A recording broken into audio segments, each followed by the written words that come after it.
जय हिंद। चलिए आज हम समझते हैं कि वास्तव में क्या था कारगिल का युद्ध, जिसमें पाकिस्तान के कुछ पिल्ले हमारे कारगिल नामक जिले के कुछ पहाड़ियों पर कब्जा कर लिए थे और उन पिल्लों को भगाने के लिए हमारी थल सेना को ऑपरेशन विजय, हमारी जल सेना को ऑपरेशन तलवार और वायु सेना को ऑपरेशन सफेद सागर चलाना पड़ा।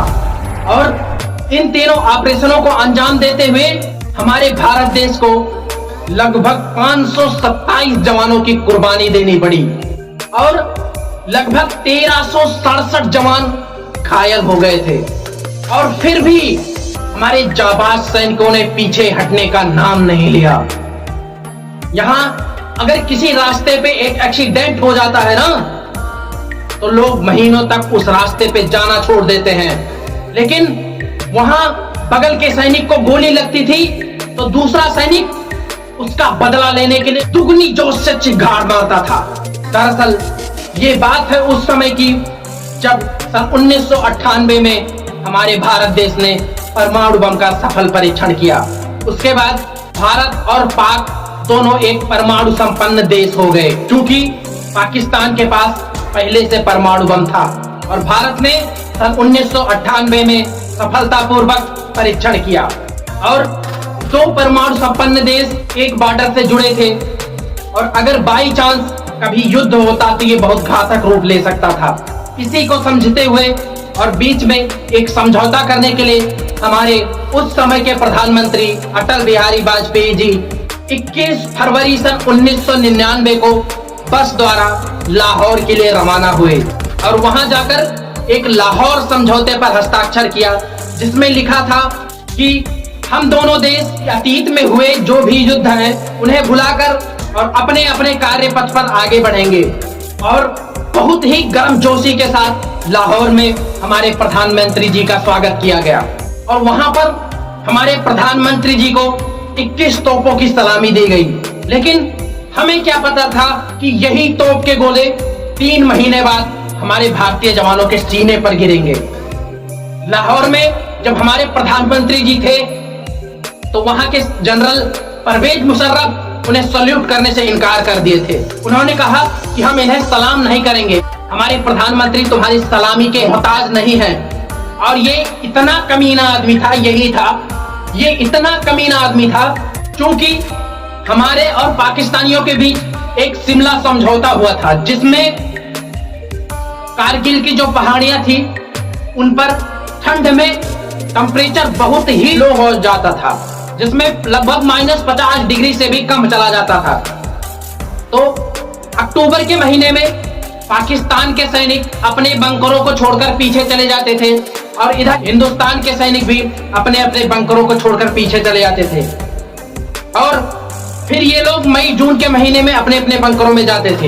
इतना कमीना आदमी था ये परवेज मुशर्रफ कि इसने उसी समय एक प्लान बनाया कि अब की बार सन 1999 में जब ठंडी में भारतीय सैनिक अपने बंकरों को छोड़कर पीछे जाएंगे तो हम लोग अपने बंकरों को छोड़कर पीछे आने के बजाय भारतीय सेनाओं के बंकरों में घुसकर और कब्जा कर लेंगे और अपने सारे हथियार का सप्लाई वहां कर देंगे, जिससे वो पहाड़ियां हमारे कब्जे में हो जाएंगी। और उन पहाड़ियों पे अगर कब्जा हो जाता है तो हमारे भारत देश के हाईवे नंबर 1 पर, जिसका कांटेक्ट डायरेक्ट सियाचिन से होता था और एलओसी तक होता था, अगर ये हाईवे तोड़ देते हैं तो हमारे हाथ से सियाचिन भी चला जाएगा।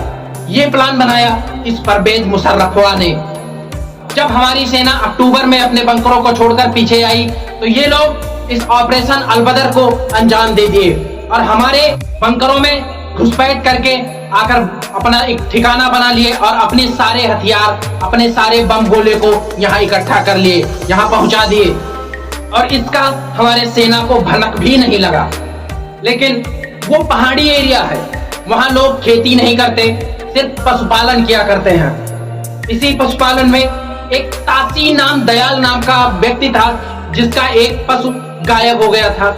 उसे खोजने वो निकला तो वो थोड़ी दूर जाने के बाद देखा कि जिस बंकरों में, जिस जगह पे हमारी भारतीय सेना रहती थी गर्मियों में, उस बंकरों पे कुछ हलचल दिखाई दे रहा है थोड़ा और आगे बढ़ा तो उसे दिखा कि यहाँ तो पाकिस्तानी है जो हमारे आर्मी वालों के, हमारे भारतीय देश के आर्मी के बंकरों पर कब्जा कर लिए हैं। तब उसे पता चला कि ये कमीने हमारे जानवर को चटनी बनाकर खा गए होंगे और इस समय हमें अपने जानवर को ढूंढने से ज्यादा जरूरी काम अपनी भारत माता को बचाना है।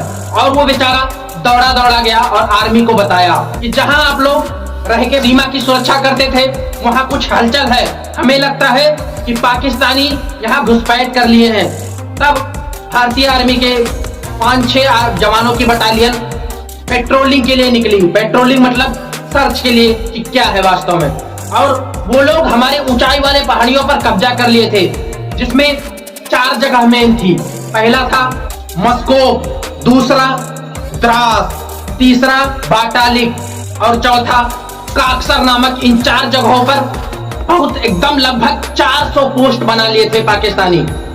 और हमारी पेट्रोलिंग पार्टी जैसे ही रिसर्च के लिए गई तो उन्होंने इसे मार दिया और हमारी पेट्रोलिंग पार्टी वापस नहीं आई। तब हमारे जवानों को झटका सा लगा और हमारे जवानों को लगा कि आतंकवादी हमारे बंकरों में घुस आए हैं, क्योंकि समझौते के तहत पाकिस्तान और भारत दोनों इस समय पीछे हट चुका है। लेकिन क्या पता था कि ये कमीने हटे नहीं है पीछे और हमारे बंकरों में आ गए हैं। 5 मई को हमारी पेट्रोलिंग पार्टी गई थी जो वापस लौट कर नहीं आई। और इसी बीच कारगिल में, चूंकि ये सैनिकों का अड्डा था, तो यहाँ हथियारों का एक गोडाउन बनाया गया था जिसमें भारतीय सेना के सारे हथियार रखे हुए थे। और पाकिस्तानियों का एक गोला इसी गोडाउन पे आकर गिरा और हमारा कारगिल जिले में रखा सारा हथियार ध्वस्त हो गया। और एक झटके में भारत को 127 करोड़ का लॉस हो गया। तब हमें पता चला कि नॉर्दर्न इन्फेंट्री के पाकिस्तानी कुत्ते हैं, क्योंकि मिसाइल किसी आतंकवादी के पास नहीं होती है। ये कमीने सामने से तो लड़ाई कर नहीं सकते, इसलिए पीठ पीछे हमारे बंकरों में घुस आए हैं। जब हमारे देश की सेना पीछे आ गई थी तब, अरे दम है तो सामने से आ, पीछे से क्यों घुसपैठ करता है? अरे पाकिस्तानी पिल्ले संभल जा, अभी तुझमें नादानी बहुत है।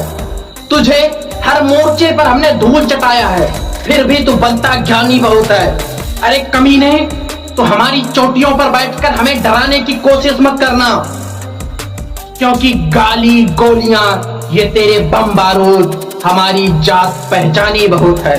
युद्ध में ऐसा माना जाता है कि अगर आप किसी पे हमला करने जाते हैं तो लगभग आपकी सेना 3 गुनी होनी चाहिए, क्योंकि दुश्मन एकदम सतर्क बैठा हुआ है और आपको जाकर युद्ध करना है। लेकिन अगर पहाड़ियों में कहा जाए कि दुश्मन अगर ऊंचाई पर है, आपको नीचे से जाना है, तो लगभग 9 गुना का लॉस होगा आपको, क्योंकि वो ऊपर बैठा है, आराम से एक मौका बना लेगा, उसमें से बंदूक की नाल निकालकर गोली चलाएगा और आपको पता भी नहीं चलेगा कि गोली कहां से आ रही है। और पाकिस्तानी हमारी चोटियों पर बैठकर ऐसा डोमिनेंस बना लिए थे कि हमारे नेशनल हाईवे नंबर 1 से कोई स्कूटर नहीं गुजर सकता था। एकदम टीप के सर पे निशाना मारते थे वो लोग। और ऑफिशियली 19 मई को ऑपरेशन विजय हमारी थल सेना के द्वारा चालू कर दिया गया, जिसमें पूरे देश से सैनिकों को इकट्ठा किया गया और एक टुकड़ी द्रास में, एक टुकड़ी मस्कॉव में और कुछ काक्सर में, कुछ बाटालिक में भेजा गया।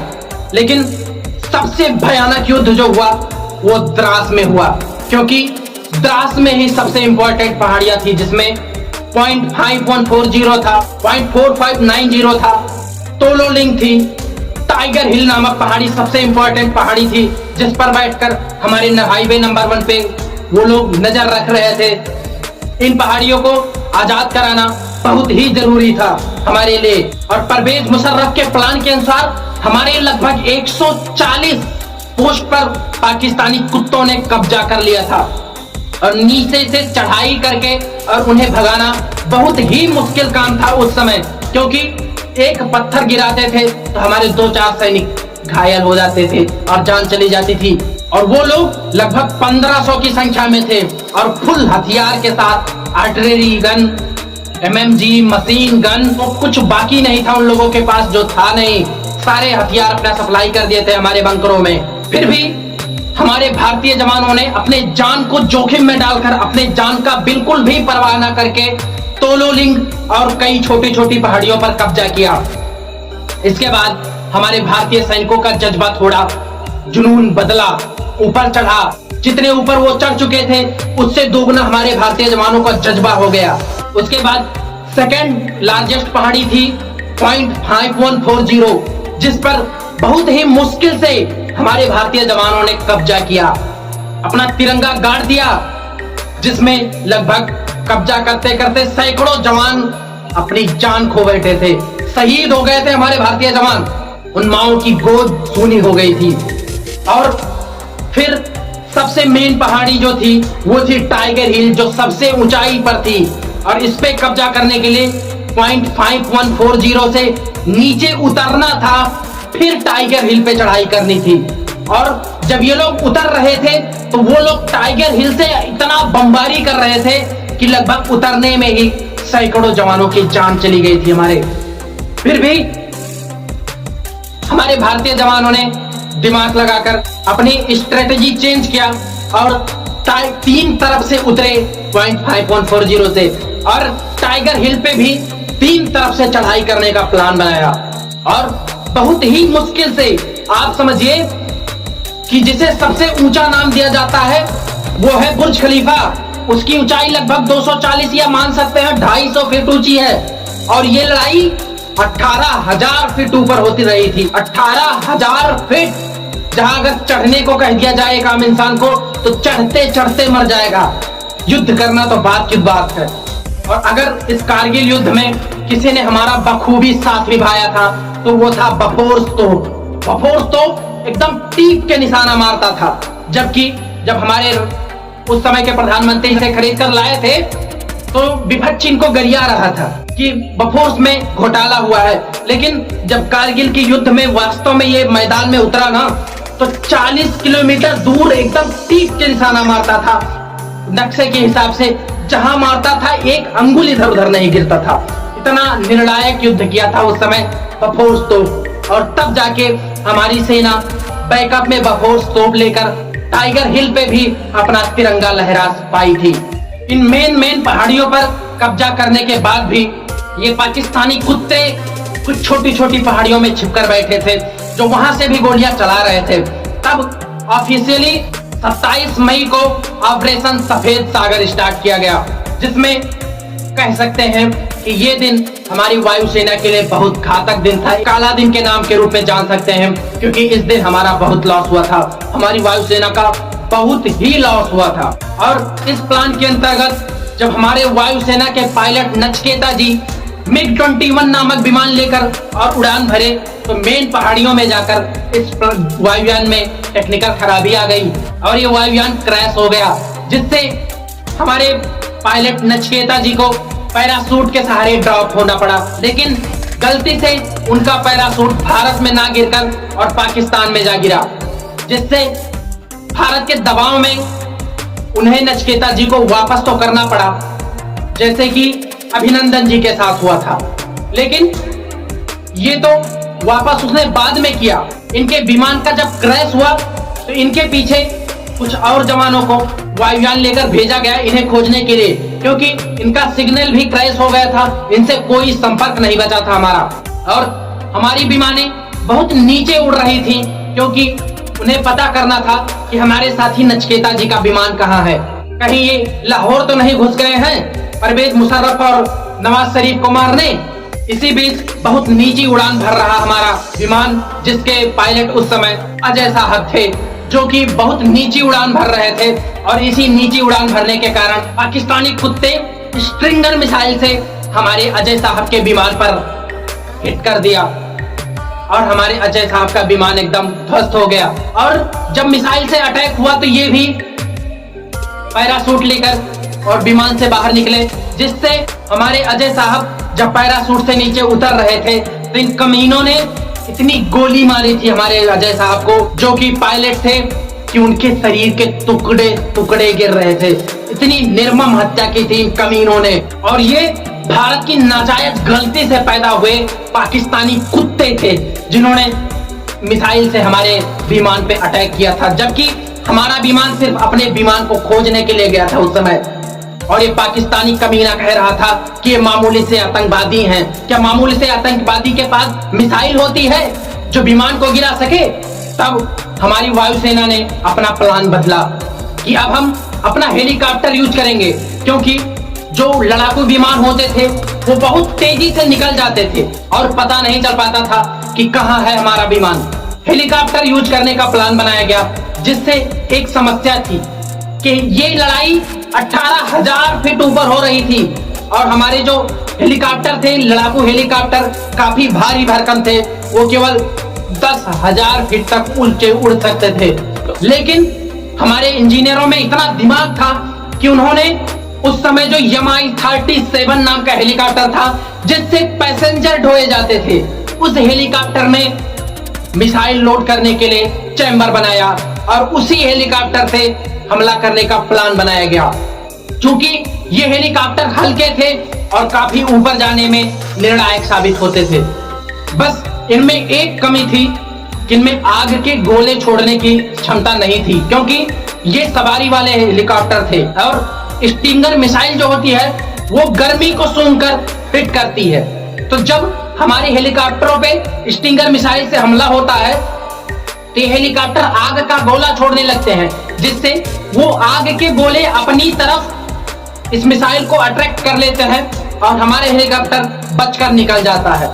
लेकिन हमारे इन हेलीकॉप्टरों में ये कमी थी, फिर भी इन हेलीकॉप्टरों को अटैक के लिए उड़ाया गया और पहला हेलीकॉप्टर जाके ध्वस्त कर दिया एक बंकर को, दूसरा हेलीकॉप्टर भी पीछे से ध्वस्त कर दिया। लेकिन तीसरा हेलीकॉप्टर, जो कि इन्हें काफी नीचे उड़ाना पड़ता था क्योंकि ये लड़ाकू वाले हेलीकॉप्टर नहीं थे, ये पैसेंजर वाले हेलीकॉप्टर थे, निशाना बनाने में इनसे दिक्कत होती थी। तो तीसरा बेचारा निशाना बना ही रहा था कि एक स्टिंगर मिसाइल आई और हमारे तीसरे हेलीकॉप्टर को हिट कर गई, जिससे वो हेलीकॉप्टर और उसमें बैठे सैनिकों को हम बचा नहीं सके। लेकिन इस हेलीकॉप्टर के पीछे लगे चौथा हेलीकॉप्टर उस पूरे एरिया में जितने बंकर थे इतनी बमबारी किया कि धूल धूल हो गई एकदम। जितने सैनिक थे सब मिट्टी में मिल गए, पता नहीं चल रहा था कि यहाँ भी सैनिक का बंकर था। और फिर हमारी वायुसेना ने अपनी स्ट्रेटजी तुरंत बदली और फ्रांस से लिया गया उस समय का मिराज 2000 नामक जहाज को लड़ाई के लिए उड़ाया। और कह सकते हैं सबसे निर्णायक, सबसे ज्यादा अगर हमारे लिए कुछ अच्छा साबित हुआ तो वह यही मिराज 2000 था, जिसे पाकिस्तान फ्रांस से खरीदने के लिए मना कर दिया था कि ये काफी भारी भरकम है, हमारे किस काम का है। अरे देखो भारी भरकम है तो तुम्हें कूचेगा भी ऐसे। और इसी बीच 24 जून को बहुत बड़ा हादसा होने वाला था। हमारे 2 मिराज 2000 जहाज लेकर 2 पायलट उड़े, जिसमें से एक 22 साल का जवान पट्टा था जो पायलट था और एक सीनियर ऑफिसर थे जो उनके पीछे उसे लीड कर रहे थे।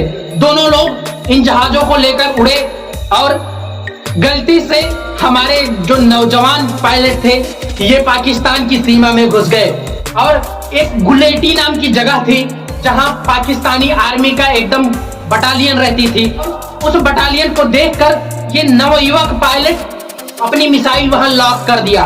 और अगर एक मिसाइल कहीं लॉक कर दी जाती है और छोड़ दिया जाता है तो वो मिसाइल खुद ही आपको ढूंढ कर मार देगी, आप कहीं भागकर बच नहीं पाएंगे।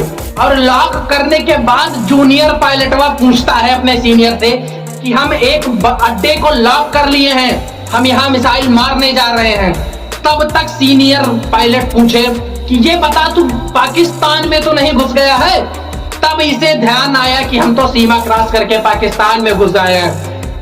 तब उन्हें बताया कि नहीं हम पाकिस्तान में घुस गए हैं। तब सीनियर ने रोका, नहीं नहीं रुक जा, मत मारना, दिल्ली का सख्त आदेश है कि हमें अभी 1 साल पहले परमाणु बम का परीक्षण किए हैं, दुनिया वैसे गुस्साई है। अभी हम अगर उसके सीमा में घुसकर अगर युद्ध करते हैं तो ये एकदम ओपन युद्ध हो जाएगा, जो ठीक नहीं है। और कुछ दिन बाद पता चला कि उसी बटालियन में पाकिस्तान के प्रधानमंत्री नवाज शरीफ और जनरल परवेज मुशर्रफ दोनों आए थे। अगर ये सीनियरवा ना रोका होता तो जूनियर तो इनको मार डालता। एक मिसाइल लॉक करके छोड़ता तो पूरा खत्म हो जाता, और जो काफी घातक साबित हो सकता था, क्योंकि 2 परमाणु संपन्न देशों के बीच युद्ध काफी घातक होता है। जनरल परवेज मुशर्रफ मरते तो कुछ नहीं होता, क्योंकि सेना लड़ाई के लिए ही बनती है। लेकिन अगर कोई राजनीतिक व्यक्ति मरता है तो बवाल मच जाता, क्योंकि आप जानते हैं कि प्रथम विश्व युद्ध क्यों हुआ था। एक छोटा सा देश ऑस्ट्रिया के राजकुमार की हत्या हुई थी और उसी को लेकर प्रथम विश्व युद्ध हो गया था। तो अगर पाकिस्तान के प्रधानमंत्री मरते तो क्या होता। खैर, जो होता हम देख लेते। एक और शौर्य गाथा इतिहास में हमारी लिखी जाती कि हमने पाकिस्तान नाम के देश को खत्म कर दिया, जैसे आज रसिया यूक्रेन के साथ कर रहा है। कम से कम रोज रोज का बवाल तो खत्म हो जाता और चींटी के चालने से मंजिल नहीं गिरा करते। तो उनके 2-4 मिसाइल और 2-4 परमाणु बम रख लेने से भारत देश का विनाश नहीं हो सकता था। थोड़ा लॉस होता, लेकिन जो ये बार बार सीने पे गोली लग रही है, इससे तो हमें फुर्सत ही मिल जाती। और ये सब चल ही रहा था कि हमारी नेवी ने एकदम बवाल मचा दिया और अपनी जितनी नेवल शिप और जहाजें, लड़ाकू जहाजें थी, सारा अरब सागर में उतार दिया और पाकिस्तान का एकदम नेवल ब्लॉक लगा दिया, जिससे पाकिस्तान में बिल्कुल पेट्रोलियम आना बंद हो गया। और इतना तगड़ा बवाल, इतना तगड़ी बमबारी करते थे, एकदम टीप के उसी पाकिस्तान का पेट्रोलियम आता था, उस जहाज के बगल में बमबारी करते थे और वो सारे मर्चेंट डर गए और पाकिस्तान की जहाजें वहीं रुक गई। पाकिस्तान में मात्र 6 दिन का पेट्रोलियम बचा था, उसके बाद वो खत्म हो जाता। उसकी सेना कहां से लड़ती, उसकी गाड़ियां कहां से चलती। इतना तगड़ा नेवल ब्लॉक हमारी नेवी ने लगा दिया था। तो हमें नेवी के एहसान को नहीं भूलना चाहिए। अब पाकिस्तान की एकदम हवा ढीली हो गई थी। अब ये दौड़ा गया अपने उनके पास, कहा ये जी सुनिए, वो हमारी सेना इंडिया में घुस गई है और हमें दिक्कत हो रही है, ये थोड़ा समझा दीजिए। तो बोला क्यों सीमा पे उनके घुस गए हो, और इस बात को रिकॉर्ड कर लिया गया। और यहाँ परवेज मुशर्रफ जो उनके जनरल थे, ये भागे उस समय चाइना में चले गए थे, क्योंकि इनका उनसे कांटेक्ट था, ये उनसे फंसे हुए थे। और दोनों जगह ये बताया कि हमारी सेना इंडिया में घुस गई है, जबकि इससे पहले ये लोग स्वीकार नहीं कर रहे थे कि ये हमारी सेना है। और दोनों जगह की बातों को रिकॉर्ड कर लिया गया और यहाँ आकर हमारे प्रधानमंत्री जी एकदम कॉन्फ्रेंस पे वायरल कर दिए कि वास्तव में पाकिस्तान ने स्वीकार कर लिया है कि भारत में उसी की सेना घुसी है। अब विश्व स्तर पे तो इनकी इज्जत नीलाम हो चुकी थी और इन लोगों का कोई सहारा नहीं बचा था। पहले ये क्या बोल रहे थे कि हम लोगों ने इंडिया की गर्दन पकड़ ली है, ये कमीना बोलता था कि हम लोगों ने इंडिया की गर्दन पकड़ ली है। और एक कुत्ते, तो इंडिया की गर्दन क्या पकड़ेगा, अगर हम अपने पे आ गए ना तो तुम्हें बर्बाद कर देंगे। इतिहास में लिखे जाओगे कि एक देश हुआ करता था जिसका नाम पाकिस्तान था, ये भारत का पड़ोसी था और भारत ने इसे कूच दिया था।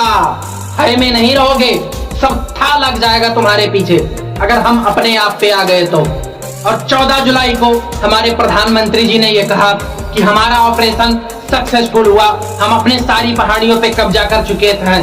लेकिन हमारी आर्मी को पता था कि ये कुत्ते अभी भी कहीं ना कहीं छुपे होंगे पहाड़ियों में। और उसके बाद 26 जुलाई तक, 14 जुलाई को लगभग हम सारी पहाड़ियों, मेन पहाड़ियों को जीत चुके थे, लेकिन 26 जुलाई तक हमारी आर्मी ने इन कमीनों को रिसर्च किया, खोजा कहीं एक भी छुपा तो नहीं है। और जो मरे हालत में मिले, जिनकी डेड बॉडी मिली, कहा गया कि पाकिस्तान अपनी बॉडी लेके जाए, वो फिर भी पहचानने से इनकार कर दिया कि हमारे सैनिक हैं, जबकि जेब में आई कार्ड रखा था जिसमें लिखा था पाकिस्तानी आर्मी नेवल इन्फेंट्री। कमीने अपनी लाश तो ले जाते, लेकिन लाश भी ले जाने से इनकार कर दिया। और हमारे भारतीय सैनिकों को देखिए, इन्होंने इज्जत से, जिनमें हल्का सा भी सांस चल रहा था, उन्हें पानी पिलाया, मरने के बाद उन्हें इज्जत से दफनाया। जो लाशें मिली उन्हें दफनाया, जबकि ये कमीने जो 14 मई को हमारी पेट्रोलिंग पार्टी गई थी, उनके आंख निकाल लिए थे, नाखूनों को खींच लिया था, उनके कपड़े उतारकर उनके गुप्तांगों को काट लिया गया था और उनकी शरीर की बोटी बोटी करके बोरा में भर के फेंक दिए थे। इतनी निर्मम हत्या किए थे ये हरामखोर हमारे देश के सैनिकों को। और फिर भी हमारे देश के जवानों ने इनकी लाशों के साथ बहुत इज्जत से बर्ताव किया। इसीलिए तो ये कमीने किसी विदेश में जाते हैं तो 8 बार इनकी बॉडी चेकअप होती है, कहीं ये दुष्ट बम तो नहीं लेके आया है। और हमारे प्रधानमंत्री कहीं जाते हैं तो लोग एयरपोर्ट पे आके उन्हें स्वागत करते हैं। इसमें हमारी सेना ने बहुत ही बहादुरी से लड़ा था। लेकिन अगर गलती है किसी की इस लड़ाई के पीछे तो हमारे खुफिया एजेंसियों की है। ये एक बार नौकरी लग जाती है तो ये लोग सोते हैं सरकारी नौकरी पाने के बाद। इन्हें पता कैसे नहीं चला कि हमारे बंकरों में आर्मी आने के बजाय बड़े बड़े machine gun, artillery, missile gun आ गए हैं। इन्हें पता भी नहीं चला कि हमारे बंकरों पर कब्जा हो चुका है।